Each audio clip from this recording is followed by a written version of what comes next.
व्यासपीठावरील सर्वच मान्यवर आणि तुमचं वर्णन काय करायचं, जमलेल्या माझ्या तमाम जागरूक देशभक्त आणि खऱ्या मतदार बांधवांनो, भगिनींनो आणि मातांनो, माझ्या आठवणीप्रमाणे संयुक्त महाराष्ट्राच्या नंतर महाराष्ट्रामध्ये सर्व राजकीय पक्षांची एकजूट पहिला प्रथम झाली असेल. ही विरोधी पक्षांची एकजूट नाही, ही लोकशाहीचं प्रतिनिधित्व आणि लोकशाहीचं नेतृत्व करणाऱ्या सर्व राजकीय पक्षांची एकजूट आहे. आणि मतचोरी करणाऱ्यांना सांगतो की आज नुसती ठिणगी बघताय, या ठिणगीचा वणवा कधी होऊ शकेल एवढं लक्षात ठेवा. तुमच्या बुडाला आग लावण्याची ताकद या ठिणगीमध्ये आहे.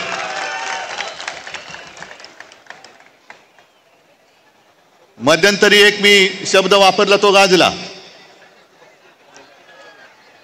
कोणता शब्द तुम्हाला कळेल?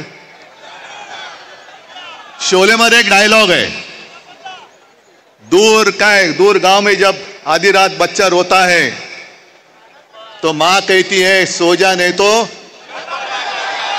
तसं आज तुम्हाला सांगतोय की आता जागे झाल्यात, जागे राहा, नाहीतर ॲनाकोंडा आ जाएगा. या ॲनाकोंडाला आता आपल्याला कोंडावंच लागेल, कारण नाहीतर सुधारणार नाहीत. मला एका गोष्टीचं आश्चर्य वाटतं की एवढ्या सगळ्या धडधडीत पुरावे, आज राजनीती किती डोंगरच आहे तो, रोज कुठून ना कुठून तरी पुरावे येत आहेत, तरी सुद्धा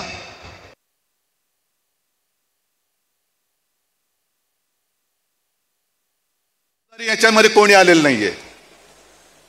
मुख्यमंत्री मध्ये म्हणाले की लोकसभेच्या वेळेला राजकीय म्हणजे आमच्या विरोधी पक्ष म्हणजे आपण कोणत्या मतदारसंघात कसा लाभ घेतलेला आहे याचा पर्दाफाश मी करेन. मी मुख्यमंत्र्यांना तुमच्या सगळ्यांच्या साक्षीने आव्हान देतो आहे की तुम्ही आमचा पर्दाफाश करूनच टाका एकदा. काय ते दूध का दूध पाणी का पाणी. पण जेव्हा मुख्यमंत्री असं बोलतायत याचा अर्थ मुख्यमंत्र्यांनी सुद्धा ते मान्य केलंय की मतचोरी झालेली आहे, मतचोरी होते आहे. दूध पाणी का पाणी. पण जेव्हा मुख्यमंत्री असं बोलतायत याचा अर्थ मुख्यमंत्र्यांनी सुद्धा ते मान्य केलंय की मतचोरी झालेली आहे, मतचोरी होते आहे. आज मला अभिमान आहे एका गोष्टीचा. आपण दरवेळेला असं म्हणतो की महाराष्ट्र देशाला दिशा दाखवतोय. आज संपूर्ण महाराष्ट्र आपल्या रूपामध्ये एकवटलेला आहे आणि तो देशाला दिशा दाखवतोय. मी तुमच्या सगळ्यांवरती आता एक जबाबदारी टाकतोय. तुम्ही सगळे आपण बाकीचे आपले पक्ष वगैरे बाजूला ठेवून एकवटलेलो आहोत. ज्या गोष्टी आता आम्ही करतो आहोत, शिवसेना, महाराष्ट्र नवनिर्माण सेना, राष्ट्रवादी काँग्रेस, कम्युनिस्ट, शेतकरी कामगार पक्ष सगळ्यांचे कार्यकर्ते करतायत, तसं मी सर्व मतदारांना आवाहन करतोय, माणसं राहतात की नाही हे सुद्धा तपासा. कारण जर शौचालयामध्ये 100 माणसं राहत असतील तर तुमच्या घरात किती राहू शकतात.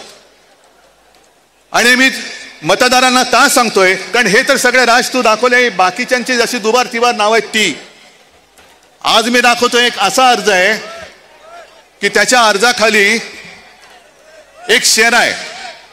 तो शेरा पहिल्यांदा वाचतो, त्याच्यानंतर मी नाव वाचतो की सदर अर्जाबाबत अर्जदार, आता अर्जदाराचं नाव मी नंतर सांगतो, यांची भेट घेऊन सदर अर्जाबाबतची पडताळणी केली असता हा अर्ज आम्ही केलेला नाही असा अभिप्राय मिळाला आहे. त्या आधारे सदर अर्ज रद्द म्हणजे बाद करण्यात आलेला आहे. शेरा पहिल्यांदा वाचतो, त्याच्यानंतर मी नाव वाचतो की सदर अर्जाबाबत अर्जदार, आता अर्जदाराचं नाव मी नंतर सांगतो, यांची भेट घेऊन सदर अर्जाबाबतची पडताळणी केली असता हा अर्ज आम्ही केलेला नाही असा अभिप्राय मिळाला आहे. त्या आधारे सदर अर्ज रद्द म्हणजे बाद करण्यात आलेला आहे. आणि हा अर्ज ज्याने अर्ज केलेलाच नाही, आपल्या नावाने ज्याने अर्ज तिकडे कोणी केला हे माहितीच नाही, त्या अर्जदाराने केलाय. आता हा अर्जदार शोधायचं कुठे? तर त्या अर्जदाराचं नाव आहे उद्धव बाळासाहेब ठाकरे. उद्धव बाळासाहेब ठाकरे या माणसाने हा व्हेरिफिकेशनचा अर्ज केलाय ऑनलाईन, जो उद्धव बाळासाहेब ठाकरेलाच माहिती नाही. त्याच्यावरती मोबाईल नंबर खोटा आहे. 1-2 दिवसापूर्वी मी बसलो होतो मातोश्रीमध्ये लोकांना भेटत. मला रवीने येऊन सांगितलं की निवडणूक आयोगाची माणसं आलेत. म्हटलं निवडणूक आयोगाची म्हणजे साधू संत येती घरा, तोची दिवाळी दसरा. आता दिवाळी झाली, दसरा झाला, हे कशाला आले? मग निवडणूक आली असणार. मग त्यांना बोलवलं, त्यांना विचारलं. सगळी मराठी माणसं, त्यांची काही दोष नाही, आमच्याच गव्हर्नमेंट कॉलनीमध्ये राहणारी. आणि म्हटलं बोला, काय हो, काय माहिती पाहिजे तुम्हाला? नाही तुम्ही सांगा. म्हटलं मी काय सांगू, मला काय माहिती तुम्हाला काय पाहिजे? नाही टेलिफोन नंबर बरोबर आहे का? म्हटलं टेलिफोन नंबर खोटा आहे. मग आणखीन काय तुम्हाला सांगायचं? म्हटलं मी कशाला, तुम्ही माझ्याकडे आलात. नाही तुम्ही अर्ज केलाय व्हेरिफिकेशनसाठी. मग मी अनिल परबना विचारलं, अनिल देसाईला विचारलं, सूरजला विचारलं, कोणी आपल्याकडनं अर्ज केलेला नाही. आणि विशेष म्हणजे हा अर्ज कधी केला गेलाय? 23/10/2025 म्हणजे कालच्या 23 तारखेला अर्ज केला गेलेला आहे. आणि कुठून केलाय? ते सक्षम नावाचं ॲप आहे. तर सक्षम नावाच्या ॲपवरनं हा प्रकार कशासाठी कोण करत होतं? मी रितसर तक्रार केली की कोणी हे केलेलं आहे. याचा अर्थ असा की माझ्या नावाने खोट्या नंबरवरून OTP काढण्याचा प्रयत्न झालाय. हे सगळं प्रकरण हॅक करण्याचा प्रयत्न झालाय. आणि कदाचित आपण 14 आणि 15 तारखेला हा विषय हातात घेतल्यानंतर 23 तारखेला अर्ज केला गेलाय.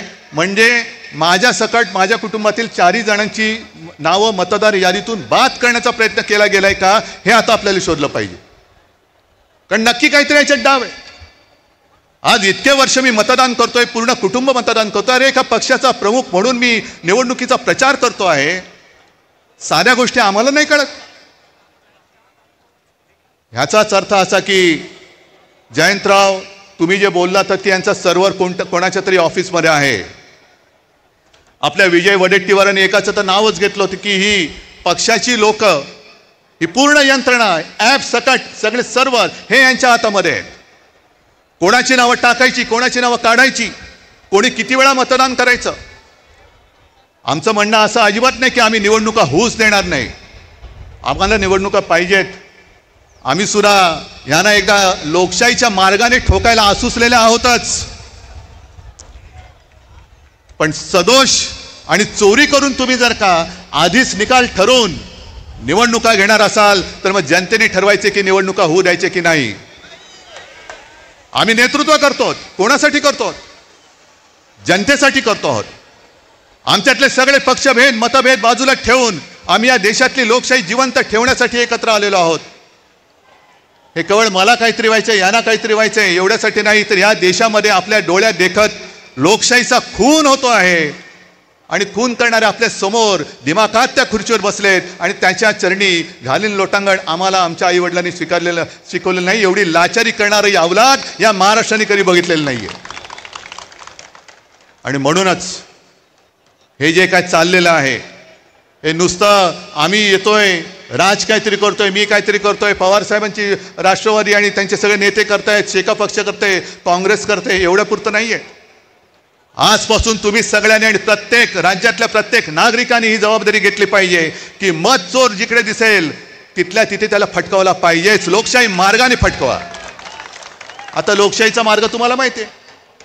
आम्हाला कायदा हातात घ्यायचा नाहीये, पण कायद्याचा खोटा दांडुका जर आमच्या डोक्यात मारणार असाल तर त्या दांडुक्याचं सुद्धा काय करायचं हा सुद्धा निर्णय घ्यायला ही महाराष्ट्रातली जनता सक्षम आहे.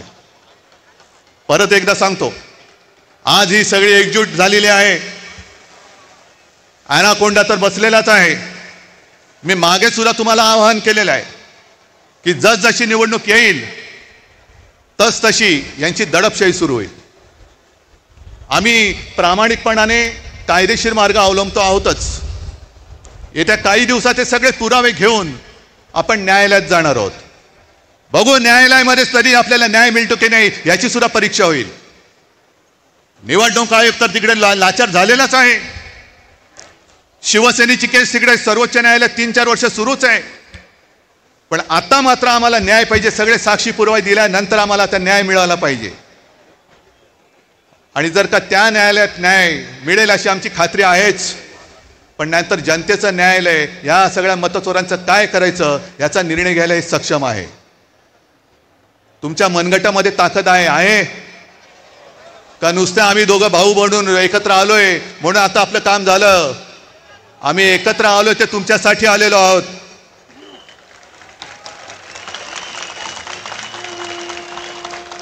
आम्ही एकत्र आलो आहोत ते मराठी माणसासाठी आलो आहोत. आम्ही एकत्र आलो ते हिंदूंसाठी आणि महाराष्ट्रासाठी आलेलो आहोत. पण अशा वेळेला आम्ही पुढे जात असताना तुम्ही भक्कमपणाने साथ देणं हे तुमचं कर्तव्य आहे. आणि जर साथ देण्याची तुमच्यात धमक असेल तर एकदाच मला दोन्ही हाताच्या मुठी आवडून वरती करून दाखवा. आणि मुद्दामून या तुम्हाला सांगितले कारण फोटोग्राफरने फोटो घेऊन हा मतचोरांच्या बादशाकडे पाठवून द्या. बघा ही मूठ महाराष्ट्राने आवडलेली आहे. जर मत चोरी करून तुम्ही निवडणुका घेण्याचा प्रयत्न कराल तर ही मूठ तुमच्या टाळक्यात हाणल्याशिवाय राहणार नाही. जय हिंद, जय महाराष्ट्र.